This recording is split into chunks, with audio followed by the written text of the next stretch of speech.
Lots of colors, lots of fabrics, lots of patterns, lots of styles. Some I've loved more than others. Some I have a real hard time getting rid of. Some of those old t-shirts, those old patterns. Now when I travel, I always come home with new ones, of course. New experiences, new ideas. And those are the ones that hold a special memory of a person or an experience. You see, the key word here is hold. They hold a special meaning. They hold on. I keep holding on if I feel it was a special time, no matter how or what kind of special it was. We tend to hold on. You see, our minds contain and tend to hold on to our memories and our history. The mind you and I use is a doorway into our individual storehouse of all that's ever been in our lives. And so it is our belief in what was, like that the old favorite t-shirt, which holds a place in our memory. And there may come a time when some of our memories and beliefs, like that old worn-out t-shirt, need to be re-examined or even discarded. My time to re-examine my hold-ons came when I was with my two sisters. As many of you know, I was away a couple weeks ago. And I allowed myself a new opportunity to release some old habits of my thinking. Some of my old thoughts and beliefs. And here are the two that I shifted before I got there. The first one was, see something good and honor it. And seeing something good was the easy part, but the honoring it was the most difficult. Because, as the only brother between two sisters, my tendency was to see what I thought needed to be fixed. Anybody else?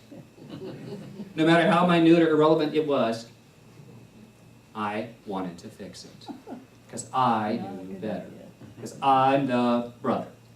Brothers are supposed to, men are supposed to, blah, you know, all that whole male thing. Well,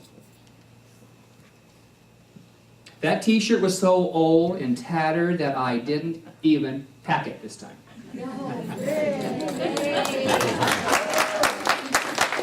I arrived into the arms of my family with my eyes focused upon the good and my heart ready to play. There's a big difference in that. To move out of the, well, from joy to judgment was my lap. Out of that judgment and into the sheer joy of being present in the moment. The second thing is leave lots of openings. Be open. When asked by my sisters what I want to do, I said, just be. They said, what? That's not like you. You've got everything planned. You have a list. You have an A list, and if that doesn't work, there's a sub list, and then below that, it's like doing the sentence thing in language class.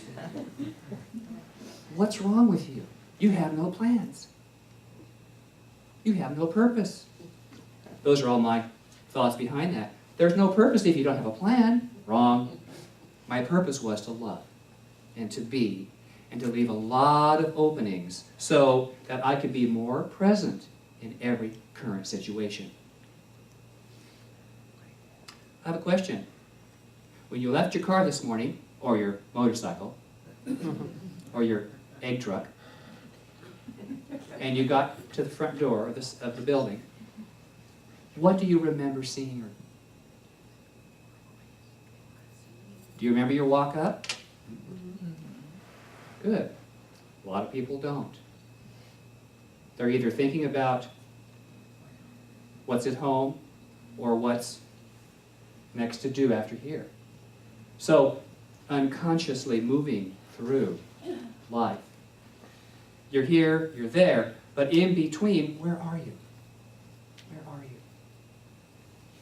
Ernest Holmes wrote, "We are all in the atmosphere of our own thinking. This decides what shall take place in our lives." So where are you thinking into? The past? The future? No time like the present to be present. No time like the present. Being present and open means to be ready for Spirit to play through. For Spirit to play through. The game of golf uses playing through, which means that one golfing group, which might be a little slower, or just wants to move a little slower, lets the team behind them play through. It's a generous nature. This is a metaphor that I use to example Spirit's power when we let go and let God. When we allow it, the Spirit, to play through us. There is a power in the universe that is greater than you, greater than me, and we use that power to the degree we understand it. And the foundation of this teaching, Science of Mind, is to remind us of our spiritual magnificence and to better understand those principles that are behind us in this life, that wish to play through us in this life. And so Science of Mind, as the students will tell you if you ask them after celebration this morning, it utilizes the universal principles that assist in our life. They're simple, they're pure, and they work. They work. They're working right now. If you have the faith and the trust to let them play through whatever experience you're having. Now, it's easy to stand up here and say, let them play through. Down the aisle and turn to the right. Let them play through. After you. But when you're in the midst of a regurgitation of something old and dramatic and worn out, there's the time to let Spirit play through. To remember that Spirit's supporting you. So it is done unto you as you believe. Recognize what's being done. Take responsibility for it. Bless it for showing up. That's stuffing too. No matter what it is. Bless it for showing up. And then, if it's like the t-shirt of old and worn out ideas that you don't need anymore, bless it on its way. And bless it out of your life. Bless it out of your life. When we clean out and clear up the clutter in our minds, there's an invitation for Spirit to usher in something greater, something wonderful, something wonderful. This ushering in of the greater is the merging into the one medium. Oneness, the one medium. Science of Mind tells us again, the universal medium of mind is the avenue through which God operates. There's no time like the present to let it operate. No time like this moment to give up and give it over to the spiritual nature of divine love and law. Give up the needs and give over what you love. Give up your needy side and give over to the love. Don't coerce it. Don't coerce it. Coerce keeps us stuck. It's a hold on. So don't coerce. Concede to God's goodness. That which you have received, you have already given. That which you have received, you have already given. So bless yourself and all that surrounds you, and stand in the wonder of what you are able to behold. That's what we bring with us, our own beholding. That part of us that is our spiritual nature. That part of us that when we connect with someone, we are beholding the oneness of Spirit within the individual. So I close with the words of Goethe. I never can pronounce that. Goethe? Goethe? G-O-E-T-H-E? Goethe. It's not spelled, right? Oh, excuse me. That's an old t-shirt. Old t-shirt.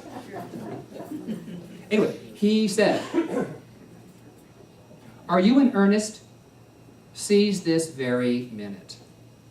What you can do or dream you can, begin it. Boldness has genius, power, and magic in it. Only engage, and then the mind grows heated. Begin, and then the work will be completed. So, my friends, begin. Let the mind become heated by living in the present moment. The only time we really have the moment of spirit. Namaste. So it is.